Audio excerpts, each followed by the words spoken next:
नमस्कार दोस्तों, मैं राहुल आपका स्वागत करता हूं आपके अपने यूट्यूब चैनल कॉमर्स ग्रुप पे। दोस्तों, आज का क्लास है टेक्स का और टेक्स क्लास किसके लिए है? क्लास 11 के लिए। अगर आप बंगाल बोर्ड के अंदर WBCHSC के अंदर क्लास 11th में कॉमर्स के स्टूडेंट हैं तो आपके लिए क्लास है। वीडियो में अंत तक बने रहिएगा ताकि आपको आज का इंट्रोडक्शन क्लास पूरा ही समझ में आ सके, क्योंकि आज टेक्स का फर्स्ट क्लास है। आपके बुक में जो CSTX होता है, जिसे हम कॉस्ट एंड टेक्स बोलते हैं, तो उसमें जो कॉस्ट का पार्ट है वो तो हम नहीं अभी नहीं करा रहे हैं, लेकिन अभी जो टेक्स का पार्ट है वो पूरा हम कंप्लीट करेंगे। लेकिन हाँ, आज का इंट्रो वीडियो है यानी इंट्रोडक्शन वीडियो है, तो आपके लिए आज का जो वीडियो है वो बहुत ही इंपॉर्टेंट हो जाता है। तो वीडियो में अंत तक बने रहिएगा। वीडियो अच्छा लगे तो वीडियो को लाइक कीजिएगा, चैनल को सब्सक्राइब कीजिएगा और दोस्तों के साथ शेयर भी कीजिएगा, क्योंकि आपके दोस्तों के पास शेयर कीजिएगा तो आपके दोस्त भी उससे लाभ उठा पाएंगे। ठीक है, तो चलिए वीडियो को यहाँ पर शुरू करते हैं। दोस्तों, सबसे पहले हम जानेंगे यहाँ पर टैक्स का मीनिंग क्या होता है, टैक्स का मतलब क्या होता है। पहले सिंपल से बता दें आपको कि यहाँ पर टैक्स का मतलब क्या होता है। टैक्स एक ऐसा मतलब कर है, ऐसा मतलब चार्ज है जो कि गवर्नमेंट के द्वारा लगाया जाता है। ठीक है, गवर्नमेंट के द्वारा लगाया जाता है। किस पे लगाया जाता है? हम लोग आम इंसान पे लगाया जाता है, कंपनी पे लगाया जाता है, ठीक है, फर्म पे लगाया जाता है। तो हमारे जैसे लोगों पे लगाया जाता है टैक्स। हाँ, देश में बहुत सारे कंपनी है उसके ऊपर टैक्स लगाया जाता है, बहुत सारे फर्म है उसके ऊपर टैक्स लगाया जाता है। तो टैक्स यहाँ पर जो लगाया जाता है वो पर्सन के ऊपर लगाया जाता है। पर्सन का मीनिंग क्या होता है वो आगे हम समझेंगे। ठीक है, सबसे पहले हम समझते हैं यहाँ पर टैक्स का मतलब क्या होता है। जो वर्ड टैक्स है उसे ड्राइव किया गया है एक लैटिन वर्ड से। कहाँ से ड्राइव किया गया है? एक लैटिन वर्ड से ड्राइव किया गया है, जो कि है टेक्सो। ठीक है, क्या है? टेक्सो। जो टेक्स वर्ड है वो ड्राइव किया गया है लैटिन वर्ड से, जिसका नाम है टेक्सो। याद रखिएगा, आपके MCQ में पूछा जा सकता है कि जो टेक्स वर्ड है वो कहाँ से ड्राइव किया गया है। तो वर्ड टेक्सो से ड्राइव किया गया है। कौन सा वर्ड? Latin word. टेक्सो जो वर्ड है कौन सा वर्ड है? लैटिन वर्ड है। ठीक है, और जो टैक्स है वो एक फाइनेंशियली मैंडेटरी चार्ज है। क्या है? मैंडेटरी फाइनेंशियल चार्ज है, जो कि लेवी किया जाता है टैक्स पेयर पे। टैक्स पेयर कौन होता है? चाहे वो इंडिविजुअल भी हो सकता है, चाहे वो एक लीगल एंटिटी भी हो सकता है। ठीक है, इसको इम्पोज कौन करता है, मतलब टैक्स लगाता कौन है? तो टैक्स लगाता है गवर्नमेंट। एग्जाम्पल के तौर पे अभी हमारा गवर्नमेंट में मोदी जी बैठे हैं, हमारे फाइनेंस मिनिस्टर निर्मला सीतारमन जी हैं। ये लोग क्या करता है, टैक्स का यहाँ पर रूल रेगुलेशन बना के लोगों पे टैक्स को थोप देता है, यानी इम्पोज कर देता है कि आपको टैक्स इतना रुपए देना पड़ेगा। ठीक है, उस हिसाब से क्या करता है, जितने इंडिविजुअल होते हैं हमारे देश के लोग होते हैं और हमारे देश की जो कंपनियां होती है ये क्या करती है, टैक्स पे करती है। और उसी टैक्स के पैसे से हमारा जो गवर्नमेंट है वो क्या करता है, देश को चलाता है, देश को रन करता है, देश के सिस्टम को चलाता है, देश के जो इंफ्रास्ट्रक्चर है उसे ठीक करता है, स्कूल बनाता है, ब्रिज बनाता है, रोड बनाता है। ठीक है, एयरपोर्ट बनाता है, बहुत सारे जो इंफ्रास्ट्रक्चर का काम होता है वो सब करता है उसी के पैसे से। मेन सोर्स जो गवर्नमेंट का होता है इनकम का, वो टैक्स ही होता है। ठीक है, टैक्स भी दो तरह के होते हैं, एक डायरेक्ट टैक्स, एक इनडायरेक्ट टैक्स। हम उसे आगे समझने वाले हैं। सबसे पहले समझते हैं कि टैक्स का मतलब क्या होता है। तो टैक्स का मतलब आपको हमने समझा दिया कि टैक्स एक लैटिन वर्ड से आया है। सबसे पहला चीज आपको ध्यान होना चाहिए कि टैक्स कहाँ से आया है, एक लैटिन वर्ड से आया है, और उस लैटिन वर्ड का नाम क्या है? टेक्सो। ठीक है, टैक्स एक मैंडेटरी फाइनेंशियल चार्ज है। क्या है? टैक्स एक मैंडेटरी फाइनेंशियल चार्ज है। आपको एकदम याद होना चाहिए कि टैक्स क्या है, एक मैंडेटरी फाइनेंशियल चार्ज है, जो कि इम्पोज होता है टैक्स पेयर पे। और टैक्स पेयर होता कौन है? टैक्स पेयर इंडिविजुअल भी होता है और लीगल एंटिटी भी होता है। ठीक है, इंडिविजुअल का मतलब हम लोग जैसे इंसान, और लीगल एंटिटी का मतलब होता है कंपनी।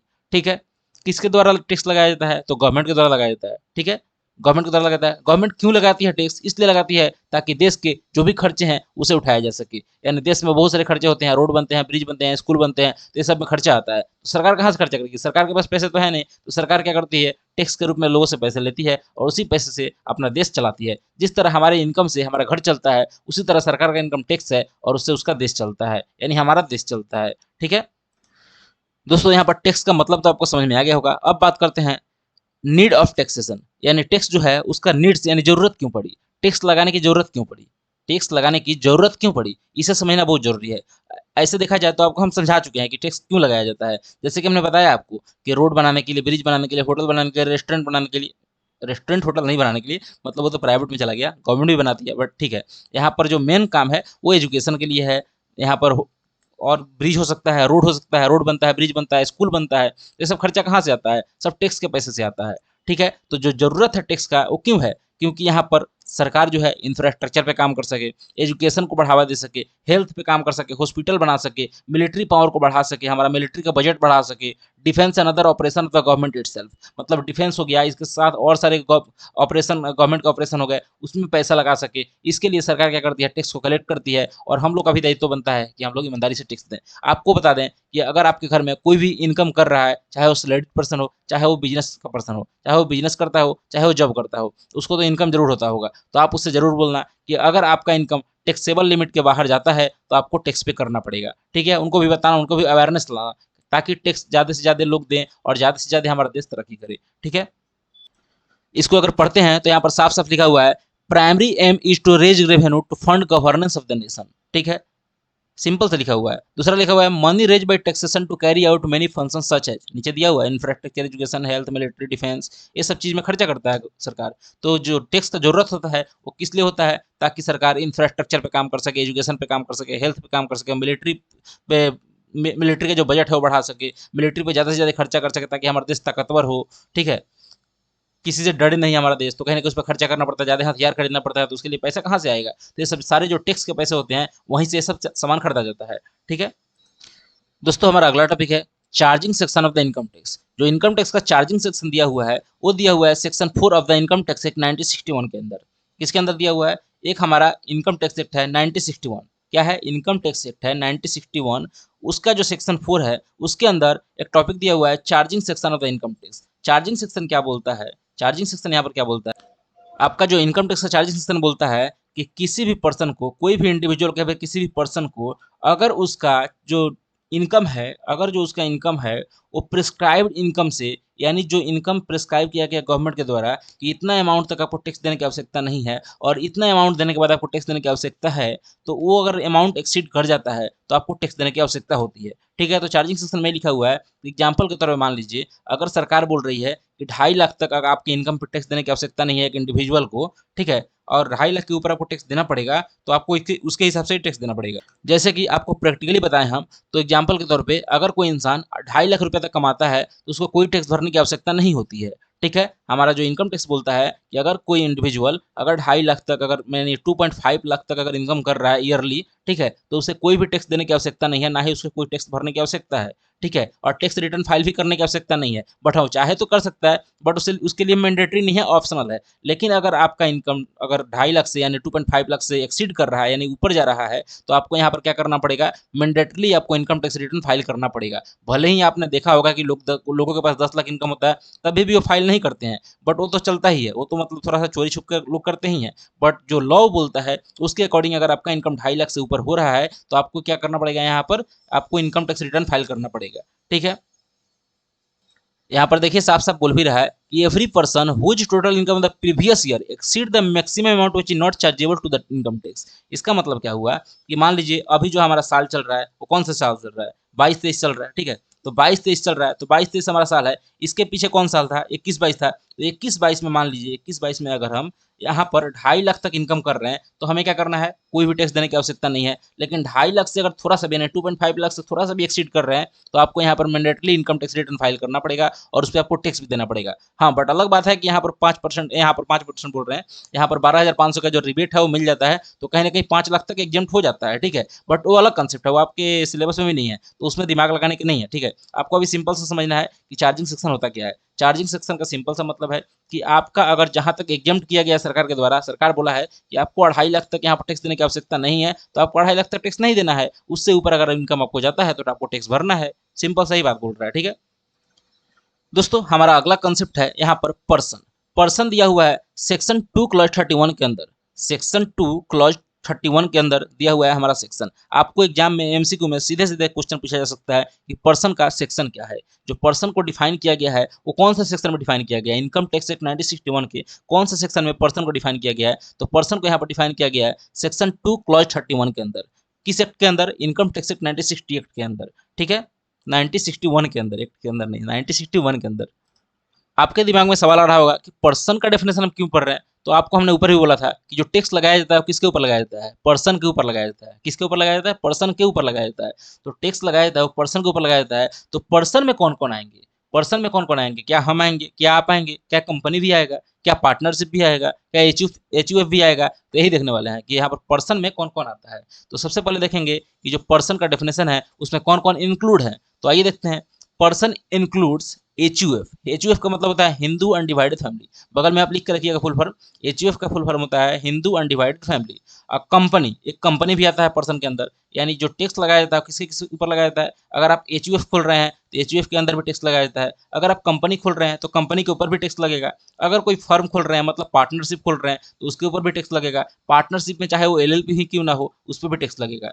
ठीक है, एओपी पे भी टैक्स लगेगा। एओपी क्या होता है, एसोसिएशन ऑफ पर्सन, क्या होता है, एसोसिएशन ऑफ पर्सन, ठीक है। फिर होता है body of individual, body of individual अगर कोई ओपन कर रहा है तो उस पर भी टैक्स लगेगा। Every local authority, local authority का मतलब होता है जैसे कि केएमसी हो गया, कोलकाता म्युनिसिपल कॉर्पोरेशन, ये लोकल अथॉरिटी हो गया, ठीक है। एवरी आर्टिफिशियल एंड ज्यूरिस्टिकल पर्सन, ठीक है।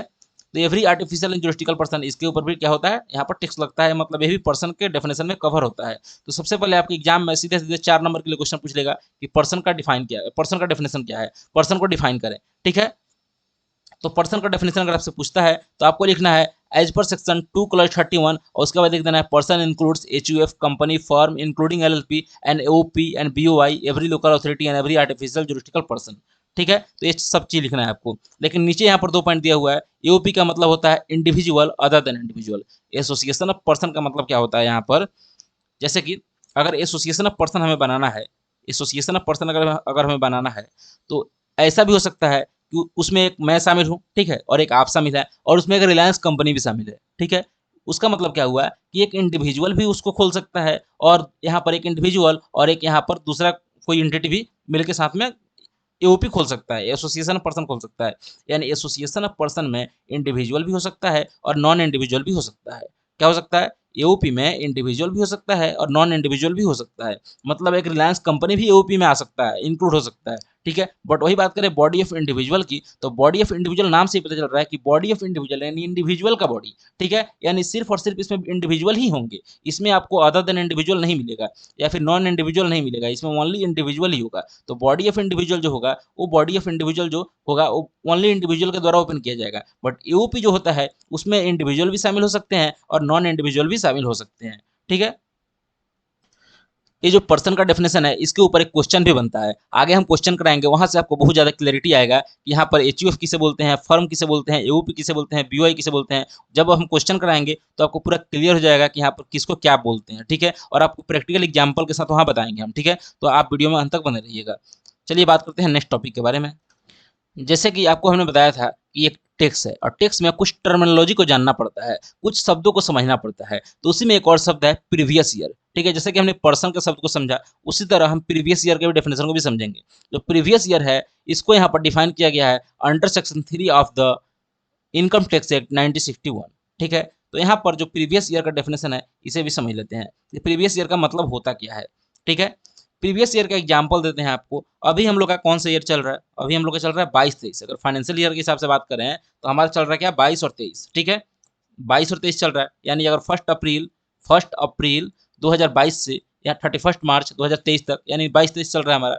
इसके पीछे क्या होगा, इसके पीछे होगा 21-22, यानी 1 अप्रैल 2021 से लेकर यहाँ पर 31 मार्च 2022 तक यहाँ पर 21-22 था, ठीक है। तो जो 21-22 था वो क्या था, हमारा प्रीवियस ईयर, क्या था, प्रीवियस ईयर। और जो हमारा अभी हम इस साल में चल रहे हैं, जो हमारा 22-23 है, वो क्या है, असेसमेंट ईयर। यानी हम जिस साल में भी हैं, अभी हम जिस साल में हैं उसके पिछले वाले साल को हम प्रीवियस ईयर बोलते हैं, और जिस साल में हम खड़े हैं उस साल को असेसमेंट ईयर बोलते हैं। अब हम टेक्निकली समझते हैं इसे प्रीवियस ईयर होता क्या है। प्रीवियस ईयर वो ईयर होता है जिसमें पर्सन इनकम कमाता है। क्या करता है, बोलिएगा एक बार, घर में बैठे बैठे बोलना है आपको, ठीक है, मन में बोलना है फिर जोर से बोलना है। अगर कोई आपको पागल समझे समझने दीजिए, कोई प्रॉब्लम नहीं है, आप बोलिए, ठीक है। आपको कोई पागल समझे समझने दीजिए, कोई प्रॉब्लम नहीं है, आप बोलिए, ठीक है। अगर यहाँ पर प्रीवियस ईयर की बात करें तो प्रीवियस ईयर उस ईयर को बोलते हैं, प्रीवियस ईयर उस ईयर को बोलते हैं जिसमें एसएससी का मतलब होता है पर्सन इनकम को कमाता है, यानी टैक्स देने वाला पर्सन जो होता है वो इनकम कमाता है। प्रीवियस ईयर वो ईयर होता है जिसमें पर्सन पैसा कमाता है, उसे हम प्रीवियस ईयर बोलते हैं, ठीक है। और असेसमेंट ईयर उस ईयर को बोलते हैं जिसमें पर्सन टैक्स को भरता है। क्या करता है, टैक्स को भरता है। जिस साल में पर्सन टैक्स को भरता है, यानी टैक्स का रिटर्न भरता है, टैक्स को पे करता है सरकार को, उस साल को हम असेसमेंट ईयर बोलते हैं। और जिस साल में पैसा कमाता है उस साल में क्या करते, उस साल को क्या बोलते हैं, प्रीवियस ईयर बोलते हैं। एग्जाम्पल से बताते हैं आपको। मान लीजिए हम 22-23 में खड़े हैं, अभी हम लोग का 22-23 चल रहा है, ठीक है। 22-23 चल रहा है तो हमारा क्या हो गया, असेसमेंट ईयर हो गया। यानी जो भी हम 21-22 में पैसे कमाए हैं उसका हम जो रिटर्न फाइल करेंगे वो 22-23 में फाइल करेंगे, यानी इसी समय फाइल करेंगे। अभी रिटर्न का टाइम भी खत्म हो चुका है, ठीक है, 31 जुलाई था, तो कहीं ना कहीं उसका टाइम भी मतलब पार कर चुके हैं हम लोग, एक्सीड कर चुके हैं। तो अभी जो हमारा 22-23 चल रहा है इसमें क्या करेंगे, हम यहाँ पर जो 21-22 में पैसा कमाए हैं उसके लिए रिटर्न फाइल करेंगे, यानी सरकार को टैक्स पे करेंगे, ठीक है। तो यहाँ पर असेसमेंट ईयर हमारा 22-23 हो गया और प्रीवियस ईयर 21-22 हो गया, ठीक है। तो जो हमारे सिलेबस में है उसमें भी यही पढ़ना है कि हमारा जो प्रीवियस ईयर है वो 21-22 होगा और जो हमारा यहाँ पर असेसमेंट ईयर है वो क्या होगा, 22-23 होगा, ठीक है। तो आपको दोनों ही समझ में आ गया होगा। एक बार आइए सब पढ़ के भी समझ लेते हैं। Previous year means the financial year. Previous year means the financial year immediately preceding the assessment year. Immediately preceding the assessment year का मतलब क्या होता है कि यहाँ पर मान लीजिए हम 22-23 में खड़े हैं, तो 22-23 के तुरंत पीछे क्या है, 22-23 के तुरंत पीछे क्या है, 21-22 है। तो 21-22 क्या होता है, मेरा प्रीवियस ईयर होता है। उसके बाद लिखा हुआ है the year in which the income is earn is previous year. हमने ये भी बात बोला आपको कि जिस साल में पैसे कमाया जाता है उस साल को प्रीवियस ईयर बोलते हैं। ठीक है, सिंपल सा। फिर बात करते हैं असेसमेंट ईयर। तो असेसमेंट ईयर को दिया गया है सेक्शन 2 क्लॉज 9 के अंदर, इनकम टैक्स एक्ट 1961 के अंदर। ठीक है, assessment year means the period of 12 month. जो असेसमेंट ईयर है वो 12 महीना का पीरियड होता है। 12 महीना कैसे होता है, 1 अप्रैल टू 31 मार्च। कितना महीना होता है, 12 महीना। तो जो असेसमेंट ईयर होगा वो हमेशा ही 12 महीना का होगा। असेसमेंट ईयर जो होगा वो हमेशा ही क्या होगा, 12 महीना का होगा। बट जो प्रीवियस ईयर होगा वो जरूरी नहीं है कि हमेशा 12 महीना का होगा। पूछिए क्यों, इसलिए नहीं होगा। एग्जाम्पल के तौर पर बताते हैं। मान लीजिए आपके बड़े भाई हैं, आपके बड़े भाई घर में है, उनका कहीं जॉब लगता है। ठीक है, उनका कहीं जॉब लगता है। हम लोग का जो कॉमर्स स्टूडेंट है, हम लोग का जो ईयर स्टार्ट होता है वो 1 अप्रैल को स्टार्ट होता है।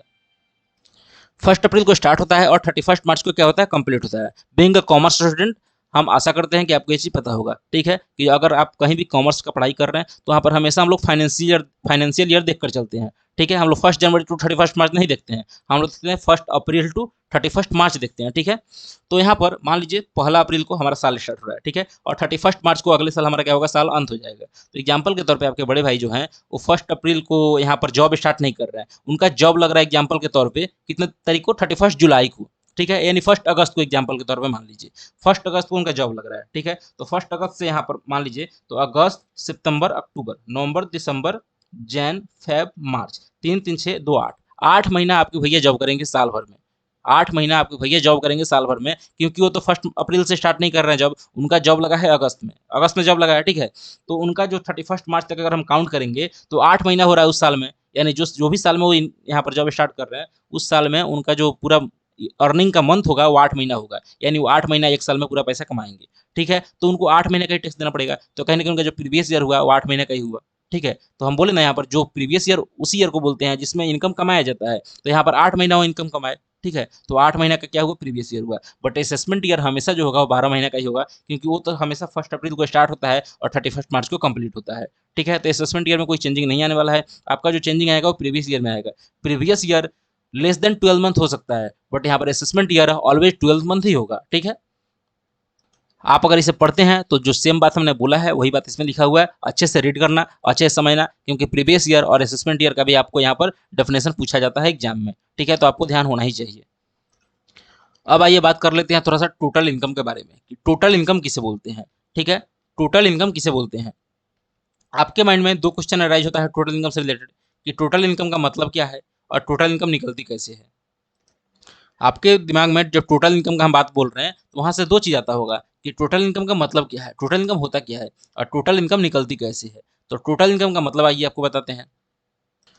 टोटल इनकम बताने से पहले सबसे पहले थोड़ा सा हम बताते हैं आपको यहाँ पर कि यहाँ पर जो टैक्स होता है वो 2 तरीके का होता है। एक होता है डायरेक्ट टैक्स, एक होता है इनडायरेक्ट टैक्स। ठीक है, डायरेक्ट टैक्स में क्या आता है, इनकम टैक्स आता है। आपके घर में कोई सैलरी पर्सन है, यानी जो कोई जॉब कर रहा है उसको सैलरी मिल रहा है और उस सैलरी में से टैक्स भरना पड़ रहा है, तो क्या हो गया, वो डायरेक्ट टैक्स हो गया। ठीक है, लेकिन अगर मान लीजिए आपका दुकान है, आप जीएसटी भरते हैं, आप जीएसटी भरते हैं तो वो इनडायरेक्ट टैक्स हो गया। ठीक है, तो जीएसटी इनडायरेक्ट टैक्स का एग्जाम्पल है और इनकम टैक्स जो है वो डायरेक्ट टैक्स का एग्जाम्पल है।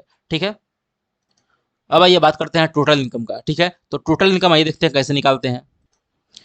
सबसे पहले आप यहाँ पर नीचे आकर देखिएगा, यहाँ पर लिखा हुआ है 5 head of income section 15 to 59।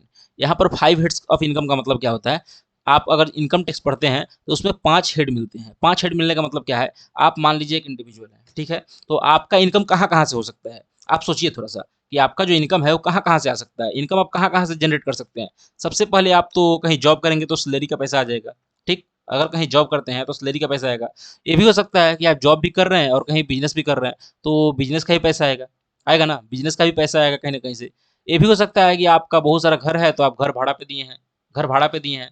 ठीक है, तो वहाँ भाड़ा कमाएंगे तो उसका भी पैसा आएगा। ठीक है, ये भी हो सकता है कि आप कहीं लॉटरी वॉटरी खेलते हैं उसका भी पैसा आ रहा है। कोई इंटरेस्ट कमाते हैं, बैंक में एफडी करा के रखे हैं उसका इंटरेस्ट भी आता है, तो वो भी एक आपका इनकम ही है, तो वो भी आएगा।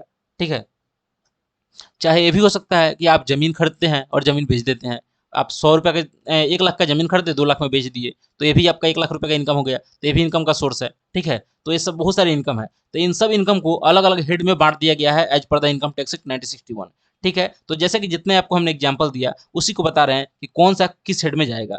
एग्जाम्पल के तौर पर यहाँ पर जैसे कि हमने बताया कि सैलरी है, तो अगर आपके घर में कोई भी सैलरी उठा रहा है तो सैलरी किस हेड में जाएगा, अंडर द हेड सैलरी जाएगा, उस सैलरी के हेड में जाएगा, ठीक है। अगर मान लीजिए आपका बिजनेस है, आप बिजनेस से कुछ पैसा कमा रहे हैं, तो उससे हम बोलते हैं पीजीबीपी। क्या बोलते हैं? PGBP, profit and gain from business and profession, ठीक है। क्या बोलते हैं? PGBP, profit and gain from business and profession, ठीक है। पीजीबीपी बोलते हैं अगर कोई बिजनेस से पैसा कमा रहे हैं तो। एग्जाम्पल के तौर पर मान लीजिए आप अगर यहाँ पर आपके पास बहुत सारे घर हैं, तो घर को क्या किए हैं, भाड़ा पे दे दिए हैं, भाड़ा से पैसा उठा रहे हैं, तो इस पैसे को हम क्या बोलते हैं यहाँ पर, हाउस प्रॉपर्टी। क्या बोलते हैं? House property. इसका हेड है हाउस प्रॉपर्टी। 5 हेड में हमने 3 हेड बता दिया। पहला हेड होता है सैलरी, दूसरा होता है पीजीबीपी यानी profit and gain from business and profession, और तीसरा होता है यहाँ पर हाउस प्रॉपर्टी, और चौथा होता है यहाँ पर कैपिटल गेन। कैपिटल गेन में जैसे एग्जाम्पल आपको हमने दिया कि जमीन खरीदते हैं, जमीन बेचते हैं, जमीन खरीदे 1 लाख रुपये में, बेच दिया 1.5 लाख रुपये में, 50,000 का फायदा हो गया, तो 50,000 रुपये जो फायदा हुआ उस पर भी आपको टैक्स देना पड़ेगा, तो वो आता है आपका कैपिटल गेन के अंदर। किसके अंदर? कैपिटल गेन के अंदर आता है, ठीक है।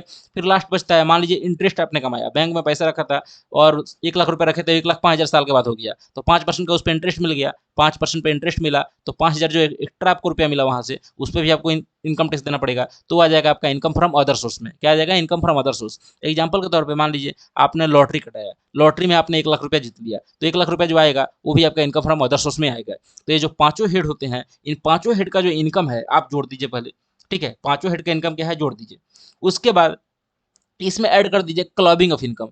क्लबिंग ऑफ इनकम क्या होता है? ये आपके सिलेबस का पार्ट नहीं है, अननेसेसरी आपको यहाँ पर कंफ्यूज करना हम नहीं चाहते हैं, क्योंकि आपके सिलेबस में दूर दूर तक भी ये नहीं है, ठीक है। तो क्लबिंग ऑफ इनकम आपको सिर्फ समझ के रखना है। उसके बाद उसमें से लेस कर देते हैं set of and carry forward of losses. क्या करते हैं? Set of and carry forward of losses. उसके बाद आता है ग्रॉस टोटल इनकम, और ग्रॉस टोटल इनकम के बाद लेस कर देते हैं डिडक्शन 80C से 80U तक। 80 का अगर कोई भी डिडक्शन होगा, ग्रॉस टोटल इनकम जो आएगा उसके नीचे अगर 80 अंडर सेक्शन 80 का कोई भी डिडक्शन होगा, आपको आंख बंद करके यहाँ पर लेस कर देना है। उसके बाद आपका आ जाएगा क्या, यहाँ पर टोटल इनकम आ जाएगा, ठीक है। नीचे दिख रहा होगा आपको टोटल इनकम, तो आपका टोटल इनकम उसके बाद आ जाएगा।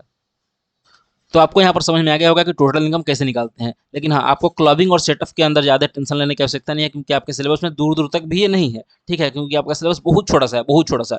टैक्स का मतलब वो 5% भी है नहीं है, हमको लग रहा है, ठीक है। तो बहुत छोटा सा है, तो कहीं ना कहीं आपको बेसिक यहाँ पे समझना है। तो क्लबिंग और सेटअप के बारे में आपको अभी नहीं समझना है, क्योंकि आपको ध्यान रखना है, सिर्फ याद रखना है, इस फॉर्मेट को आपको याद रखना है। अगर इस फॉर्मेट को आप याद रखते हैं तो आप टोटल इनकम निकाल पाएंगे। आपके जो एग्जाम में इन्फॉर्मेशन दिया रहेगा वो पूरा निकाला हुआ इन्फॉर्मेशन दिया रहेगा, आपको कुछ भी कैलकुलेट नहीं करना है, आपको सिर्फ ऐड करना है और लेस करना है, ठीक है। तो 5 हेड का पहले इनकम ऐड कर देंगे, फिर उसके बाद क्लबिंग ऑफ इनकम ऐड कर देंगे, उसके बाद सेटअप को लेस कर देंगे, फिर ग्रॉस टोटल इनकम आ जाएगा, उसके बाद कोई भी डिडक्शन हो सेक्शन 80 का उसे लेस कर देंगे, उसके बाद आपका आ जाएगा टोटल इनकम, ठीक है। तो टोटल इनकम का कंसेप्ट आपको समझ में आ गया होगा। फिर यहाँ पर दिया हुआ है distinction between the head of income and source of income. तो आपको तो ये पढ़ के जाना है, क्योंकि आपको 4 पॉइंट यहाँ पर लिखना पड़ेगा एग्जाम में अगर आ जाता है तो हेड्स ऑफ इनकम और सोर्स ऑफ इनकम आपको याद करके जाना है। आप इसे याद कर लीजिएगा। हेड्स ऑफ इनकम आपको हम बता ही चुके हैं कि 5 हेड होते हैं। 5 हेड में पहला हेड क्या होता है? सैलरी होता है, दूसरा होता है PGBP, profit and gain from business and profession, और तीसरा होता है यहाँ पर हाउस प्रॉपर्टी, चौथा होता है कैपिटल गेन, और पांचवा होता है अदर सोर्स। और सोर्स ऑफ इनकम का मतलब क्या होता है यहाँ पर कि आपका जो पैसा है, जो इनकम है, वो कहाँ से आ रहा है। एग्जाम्पल के तौर पर अगर आप लॉटरी का इनकम कर रहे हैं तो कहाँ से? लॉटरी से आ रहा है। उसी में अगर मान लीजिए आपका इंटरेस्ट का इनकम है तो ये कहाँ से आ रहा है? बैंक अकाउंट से इंटरेस्ट से आ रहा है। तो ये सब आपका सोर्स हो गया। ओरिजिन, जो इनकम का जो ओरिजिन होता है उसे हम सोर्स ऑफ इनकम बोलते हैं। क्या बोलते हैं? जो इनकम का ओरिजिन होता है उसे हम सोर्स ऑफ इनकम बोलते हैं। सोर्स ऑफ इनकम सिंपल बोले तो क्या है? ओरिजिन है, जहां से इनकम एराइज होता है और एक्रूड होता है, ठीक है। तो जिस भी ओरिजिन से आपका इनकम एराइज हो रहा है या फिर एक्रूड हो रहा है उसे हम सोर्स ऑफ इनकम बोलते हैं। जैसे कि एग्जांपल में बता ही दिए कि लॉटरी, अगर लॉटरी से पैसा कमा रहा है तो लॉटरी का जो इनकम है वो मेरा सोर्स ऑफ इनकम हो गया, ठीक है। और उसका जो हेड हो गया वो अदर सोर्स हो गया, ठीक है। तो इसमें आपको लिए ज़्यादा कुछ भी इंपॉर्टेंट नहीं है, क्योंकि आपको यहाँ पर 4 पॉइंट याद रखना है। 3 पॉइंट भी याद रखते हैं तो चलेगा, बट 4 पॉइंट मैक्सिमम याद कर ही लेना। 5 पॉइंट दिया हुआ है, ठीक है। तो 4 पॉइंट याद रहेगा तो आराम से आप 4 नंबर के क्वेश्चन में लिख पाएंगे, 5 नंबर के क्वेश्चन में लिख पाएंगे। अगर 5 पॉइंट याद होता है तो बहुत ही अच्छा, ठीक है। तो आपको यहाँ पर हेड्स ऑफ इनकम और सोर्स ऑफ इनकम में आपको कुछ भी ज़्यादा देखने की आवश्यकता नहीं है, आपको सिर्फ इसका डिफरेंस पढ़ लेना है एक बार, ठीक है। तो दोस्तों आज का क्लास हम यहीं पे कंप्लीट करते हैं। आगे हम प्रैक्टिकल प्रॉब्लम के साथ यहाँ पर आएंगे, और आप वीडियो में अंत तक बने रहिएगा। वीडियो अच्छा लगे तो वीडियो को लाइक कीजिएगा, चैनल को सब्सक्राइब कीजिएगा, दोस्तों के साथ शेयर कीजिएगा। वीडियो में अंत तक बने नहीं रहिएगा, वीडियो में आप अंत तक बने हैं इसलिए आप यहाँ तक अभी तक हैं, और आप हम भी उम्मीद करते हैं कि आपको पूरा ही कंसेप्ट क्लियर हो गया होगा। अगर वीडियो थोड़ा सा भी अच्छा लगे तो एक कमेंट करके बता दीजिएगा, और वीडियो को लाइक कर दीजिएगा, चैनल को सब्सक्राइब कर दीजिएगा, दोस्तों के साथ शेयर भी कर दीजिएगा। तो दोस्तों मिलते हैं फिर नेक्स्ट वीडियो में, जिसमें हम कुछ प्रैक्टिकल प्रॉब्लम के साथ आपके संग आएंगे, ठीक है। और फिर इसी तरह हम अपना इनकम टैक्स का जो सीरीज है वो कंप्लीट करेंगे। बट हाँ यार, एक बार सब्सक्राइब जरूर कर देना, ठीक है।